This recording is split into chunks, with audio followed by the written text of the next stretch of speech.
Welcome to the Democracy's College podcast series.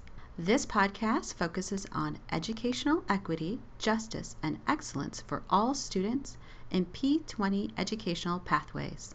This podcast is a product of the Office of Community College Research and Leadership, or OCCRL, at the University of Illinois at Urbana-Champaign. Learn more about OCCRL at occrl.illinois.edu. In this episode, Dr. Eboni Zamani-Gallaher talks with Dr. David Stovall, Professor of African American Studies and Education Policy Studies at University of Illinois at Chicago, about the influence of race in urban education, community development, and housing. Here with me today for Democracy's College podcast is Dr. David Stovall, who studies the influence of race in urban education, community development, and housing. His work investigates the significance of race in the quality of schools located in communities that are changing both racially and economically from a practical and theoretical perspective. His research draws from critical race theory, educational policy analysis, sociology, urban planning, political science, community organizing, and youth culture. Dr. Stovall is a professor at the University of Illinois at Chicago. Thanks for being with us this afternoon. No problem. Thanks so much for having me. I wanted to talk with you about the most recent lecture that you gave. You gave a really wonderful keynote today at the Black and Latino Male Summit, and you talked about decolonizing practices. And I'm wondering for our listeners, I think you really framed an interesting dialogue, if you will, in terms of what decolonization says and then what's in contrast to that in terms of us walking the walk of our talk. Could you tell us a little bit more about that? Yeah, so it's always an interesting thing to think about decolonization because indigenous scholars and indigenous people have always talked about decolonization is actually connected to land. So when we think about, but land is also knowledge. So if we are decolonizing knowledge, where does that start? If we think about how we have actually been taught, what we've learned based on that kind of schooling versus an education. So if we think about school and education as being two different things, school being the place where we're rewarded essentially for order and compliance, education being this place where we're championed for asking questions of these conditions that we're faced with and work with others to change them. Now, decolonization becomes this practice of saying, what are we willing to do to change the condition, right? As knowledge, right? So what are we willing to build out, which is our knowledge, to change our condition? And thinking about that because this, and going from that indigenous practice of thinking about, when we talk about decolonization, is really our responsibility to land. But this land that we exist on being stolen land, and now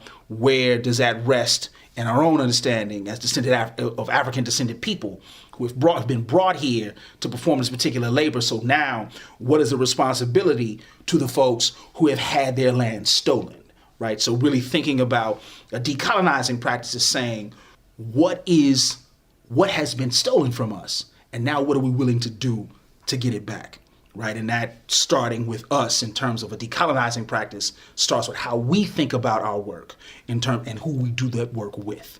The work that you do with the collective of college professors in California and Arizona and New York, you all teach high school courses in addition to your duties and responsibilities as university faculty. You provide coursework to historically underserved schools so that you're opening up and broadening participation in college access for students to get early college credit. And that's incredible because often there are not many on-ramps, particularly accelerated post-secondary pathways for underserved students and namely youth of color. And so can you share more in terms of what can be done to do more of this type of work for underserved youth so that we can move from just access to getting them to completion? Because I think that really also speaks to what you are doing in terms of walking your talk relative to decolonizing practices and paying it forward.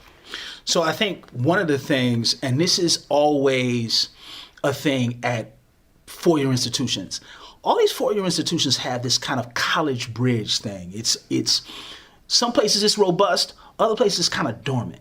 And what it was really set up to do is to have these kind of high achieving students be able to take classes at the college level and get early entrance credit for it.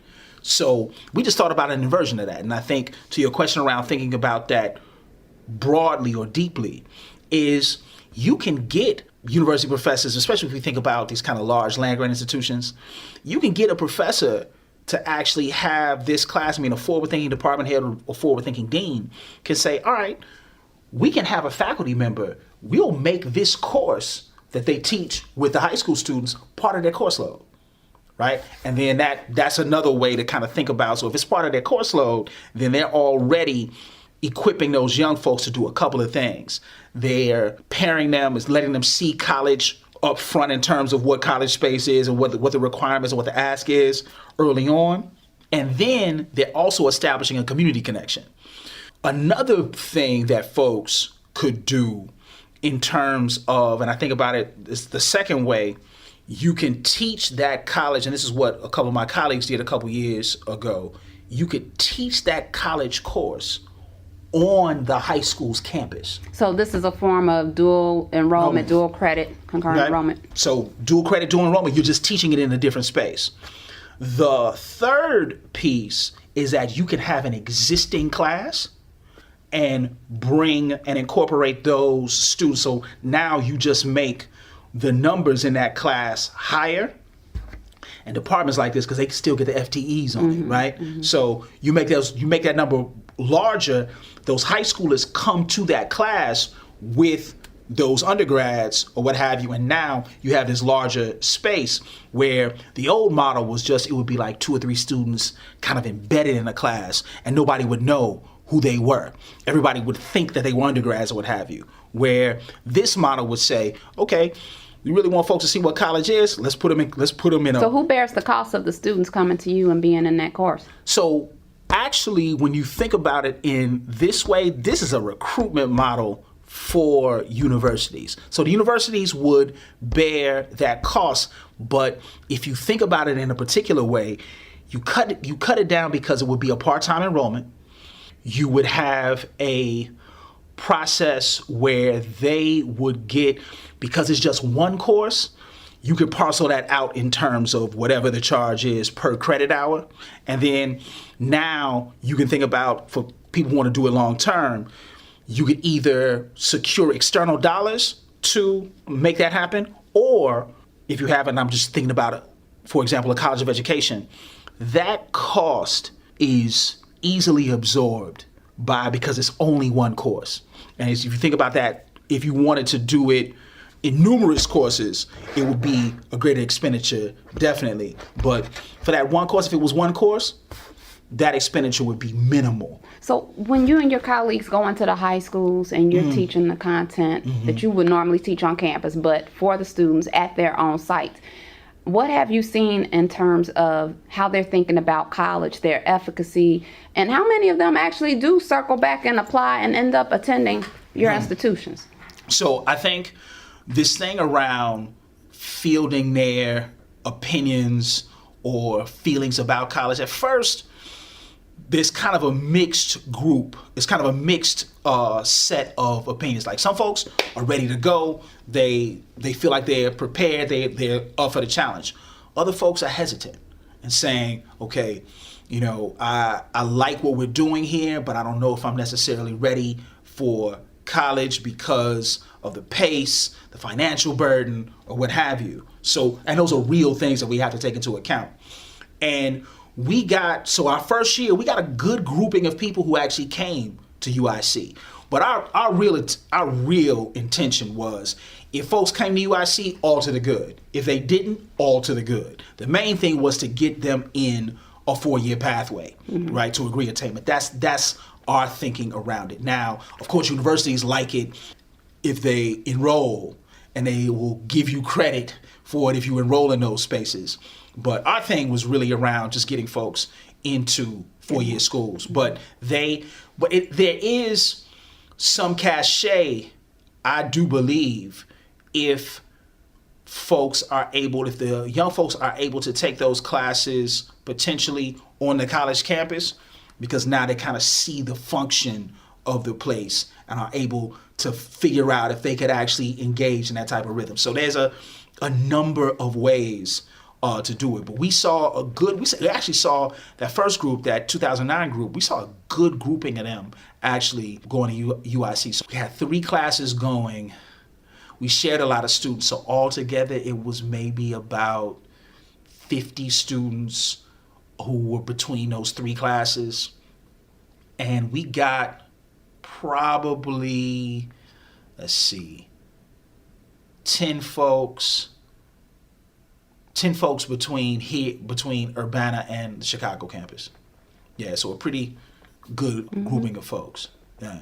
And then the remaining students, did you all follow them to see if they did get on a 4-year pathway? So the vast majority, up around 80%, got into a 4-year pathway.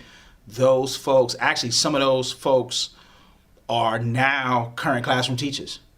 So it worked itself out in a particular way. And actually, one of the students who was in that grouping of classes, he's now a upper bound counselor at Roosevelt. Very nice. Let's talk about your book, Born Out of Struggle, Critical Race Theory, School Creation, and the Politics of Interruption.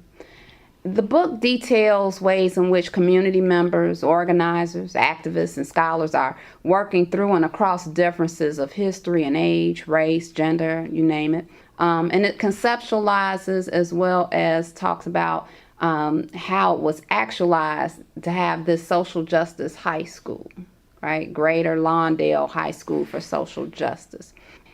As we talk about how to have our work be engaged and understanding that part of that engagement means difficult dialogues, part of that work in terms of it really showing up in action does require interruption.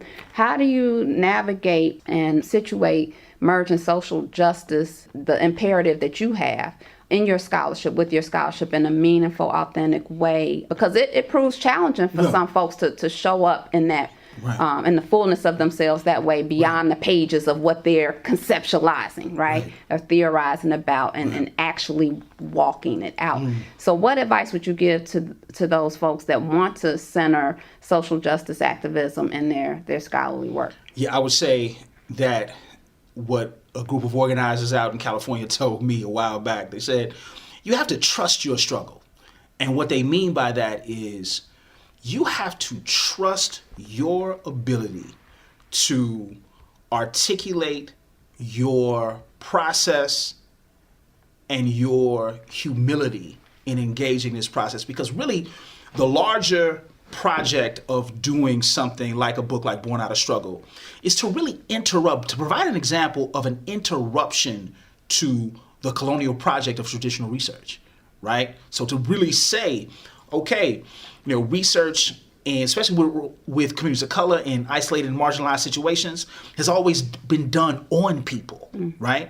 So now, what does it actually mean to engage in a collaborative effort and to document that collaborative effort, right? To say, the colonial project of traditional educational research has rarely been about improving the condition, right? It's only been about improving a condition that's based on this white Western European descended norm, right? So now, for folks who are trying to do that work, trusting your struggle means that, yes, you are interrupting the narrative, the traditional narrative of research. Now, if you have made the intentional decision to interrupt that narrative, now you have to articulate what that interruption is, right? So actually, when I was a student here, we read this book by this guy named Andrew Gitlin called Power and Method. And it was an edited volume, and Gitlin put it together. And it was all these people who were talking about the traditional route of research doesn't necessarily lean towards a justice condition, right? And the justice condition, if the justice condition is determined by the people who have experienced the injustice, then it's going to look completely different, right? So Linda Tuiwai Smith talks about this in Decolonizing research. Lee Patel talks about this in her Decolonizing educational research. So this thing around really asking these questions that are allowing us to engage that justice position, so that justice condition. So people who are thinking about doing this work, I think it's important to understand that it's a very different type of work. It is a more longitudinal work, and it is a type of work that will call yourself into question, right? The role you occupy as a researcher, how you appear in these spaces in relationship to gender, how you appear in these spaces in relationship to race. So all of these now are on the table. And now when you put that in conversation with this interruption, then you trust that your articulation will be right and exact with what you set out to do, right? And that's we always talk about in qualitative research, it being messy, right? This is the messiest, right? If we kind of put it in context. This thing around really being clear about that, because it's not that traditional research is not useful, but we also have to say to what extent is that relevant and useful to these particular struggles, right? So when you're working with folks, those traditional conventions of research may not be of use. Mm-hmm. But this other thing around, what are we? And it's really, when you're doing this work on the ground, it's always about what is it connected to, what, why, and for what, right? And I think those, for folks who are thinking about doing work in this way, the why and for what questions have to be on the front end, as opposed to the back end. Speaking of the why and the what, and thinking about your own activism and scholarship, because with you, it again is seamless, is inextricably linked in terms of how those come together. How has working with young people in the community, namely the work you've done, particularly on the south side of Chicago, but in a lot of other areas as well, informed who you are in terms of, this kind of tripartite mission of service and scholarship and research, but again, coming at this in a way in which it's not how we've traditionally been socialized in the academy to operate?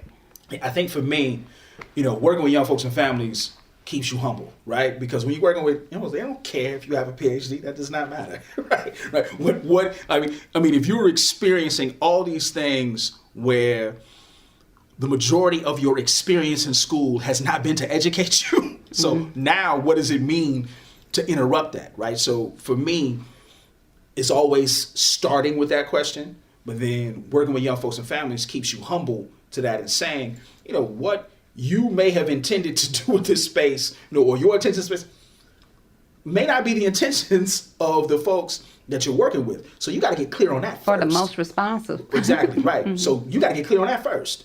So now this thing around staying humble to that process, right? Because you can claim this and travel all around the world and get lauded for this work, but saying, it means something to actually be responsible to that work and responsible to that work long term. I think the other thing for me that sticks out is that when you talk about a justice condition, and in my instance, when you talk about educational justice that's connected to racial justice and gender justice, and housing justice, employment justice, healthcare justice, you get a very intimate understanding of how these are struggles in perpetuity, right? There's no end point, right? And I think that's really important, because a lot of times people think about the victory of just getting to school. It's like, no, that's actually the beginning, right? So this thing around, and even the lessons from the Black freedom struggle, right? And saying that this was not the end goal was not to have access to voting, healthcare, education. That was actually the beginning, right? So you're struggling to get to the beginning to a starting line. Right, exactly, to determine where you go with this thing. So I think you see that in real time, right? So when you're doing work in schools, community centers, or what have you, you see that struggle in perpetuity, because you may get a victory in one way, then the goalposts shift, and now the powers that be change whatever condition, and now they're holding you to whatever the thing they changed to, right? And I mean, it's a perpetual cycle, right? In terms of how you are always coming up against that, especially when you talk about large systems, especially like large city school systems. So I think those lessons have really been clear, that humility and understanding that the struggle is ongoing and perpetual. Mm-hmm. Speaking of perpetual struggles, student protests and youth activism in terms of youth and young adults is being witnessed across the country. In some cases, it's not a reemergence. It's been a constant, but the media has paid very little attention to particular demographics as they seek voice and agency around what are, again, basic kind of needs, social justice concerns, and namely when they show up as racial justice. Mm-hmm. That there's ways in which folk can decouple racial justice from social justice.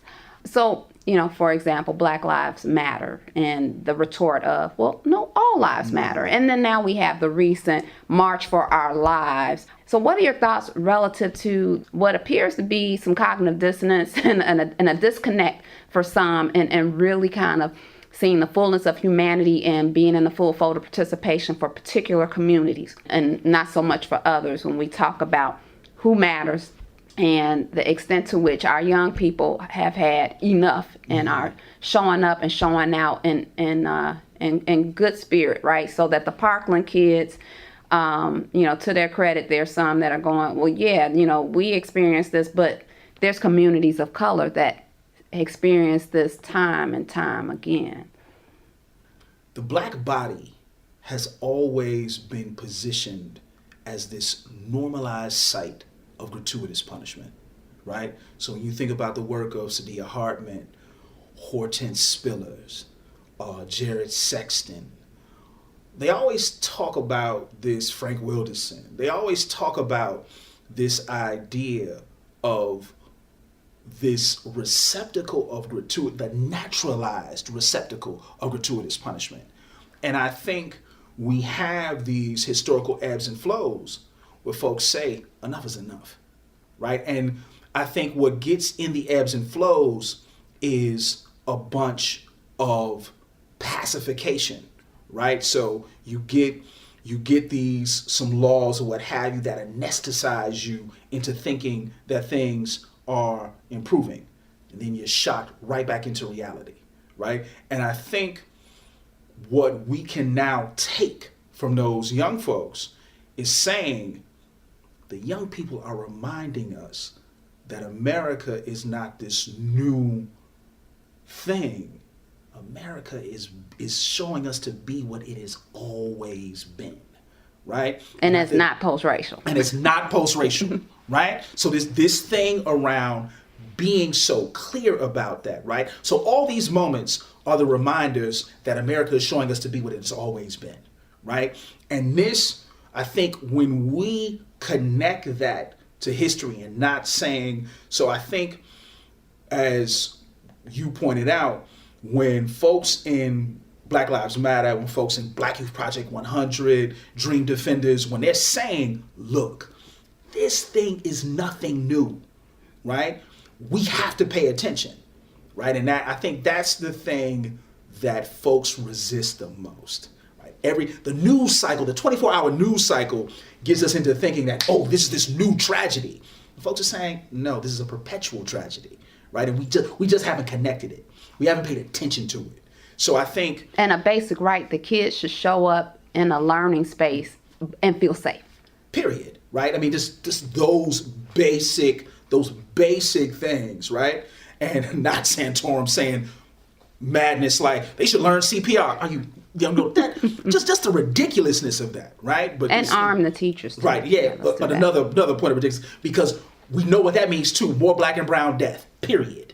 So now, because someone's going to say they felt threatened, right? So this thing around how we even put that into this larger conversation around this perpetual rationalization of Black death, right? And now young folks are pushing back and saying, enough is enough, right? And the hope is, by the powers that be, is that they can anesthetize it right? In terms of now folks thinking that things have calmed down. But again, history has shown us we will be quickly reminded, right? This is always the thing. And there's a trauma in the reminding, right? For me, is as somebody who does this work around race, Hurricane Katrina made me understand things very clearly, right? Like, do not get it twisted, right? And I think for me, it was this idea of you have to pay attention to the function of systems, right? The function of FEMA was to say, these bodies are disposable. And because they are disposable, here's how we'll move, right? Puerto Rico with Hurricane Maria is the same thing. These bodies are disposable.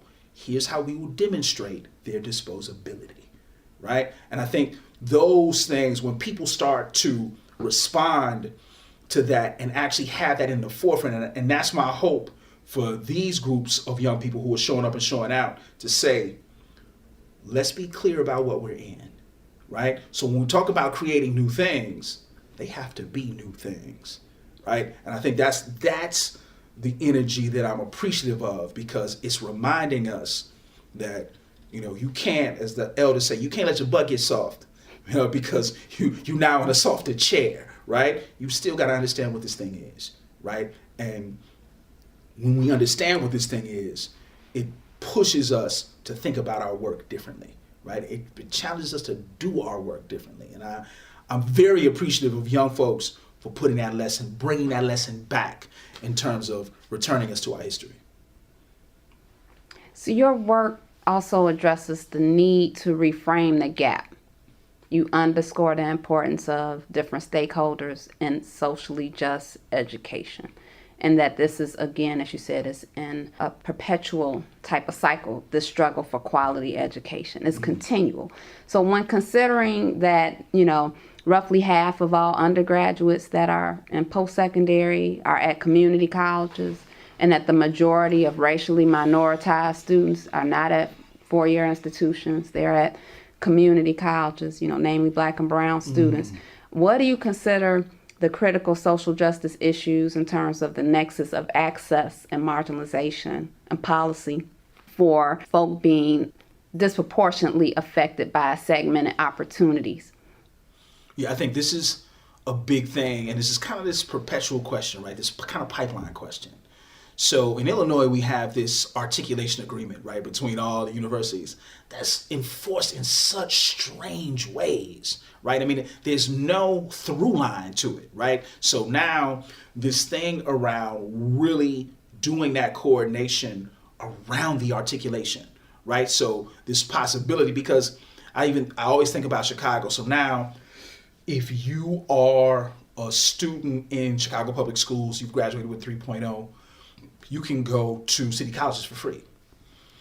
The issue is, and one of my good friends who's a counselor at one of the city colleges, he's like, the issue is we don't line up that articulation for them, right? It's still this kind of crisis of capital where those students are still jettisoned into low-wage service sector work, right? So now this thing around what is that articulation, right? Because if we're not careful, these things become self-fulfilling prophecies, right?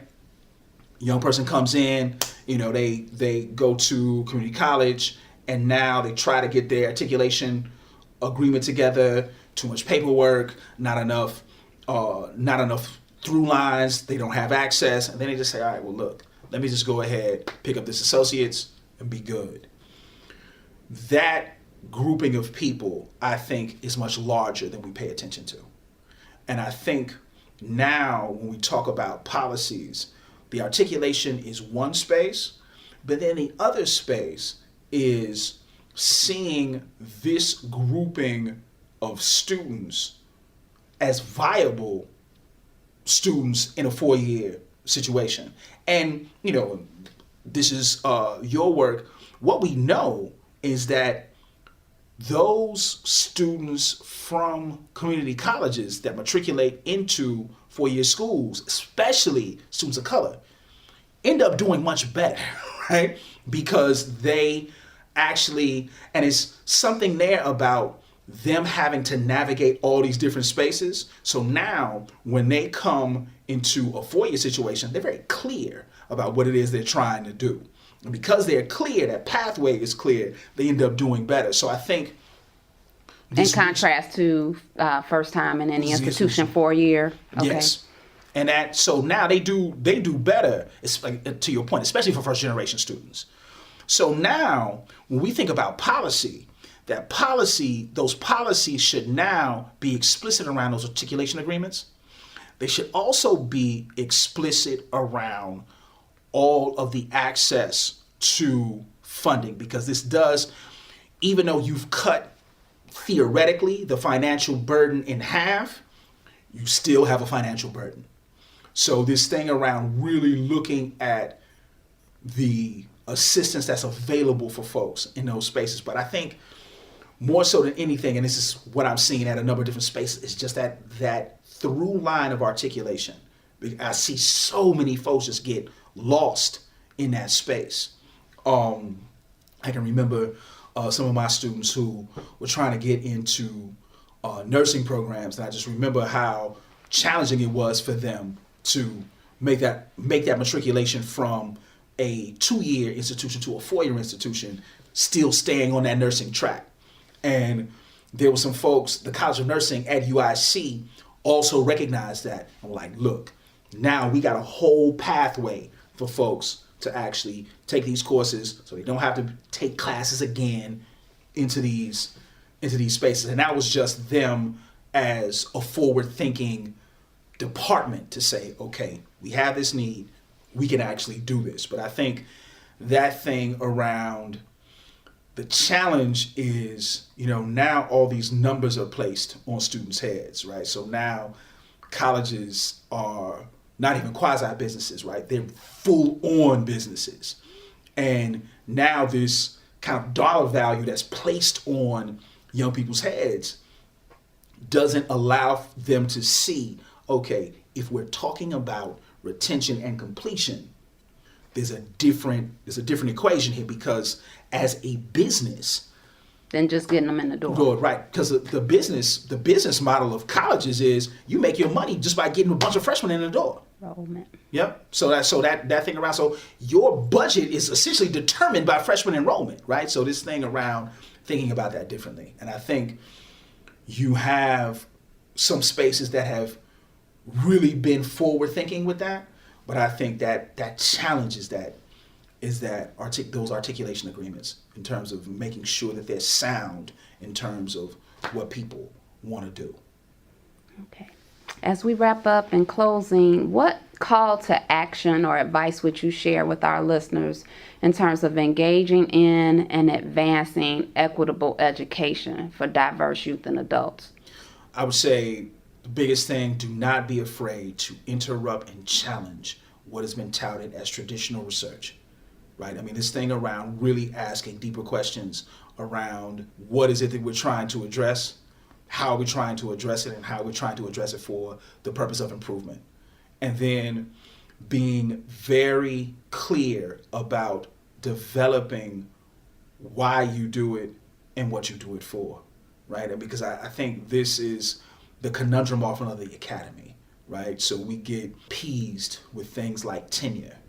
And when we're doing community-based work, the responsibility is not towards tenure, right? The responsibility is for the people that you say you care about, right? So what is the work that you're doing for the people that you say you care about? I think that's a very different positioning, but we always have to locate our work there, right? What does this mean for the people that I care about, right? And not being fearful around locating our work in those spaces. All right. Dr. David Stovall, thank you so much. Yeah, thank you all so much again for having me. Yep.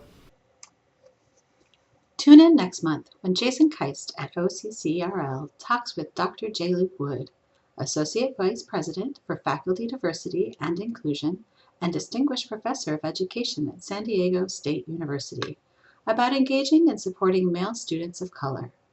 Background music for this podcast is provided by DubLab. Thank you for listening and for your contributions to educational equity, justice, and excellence for all students.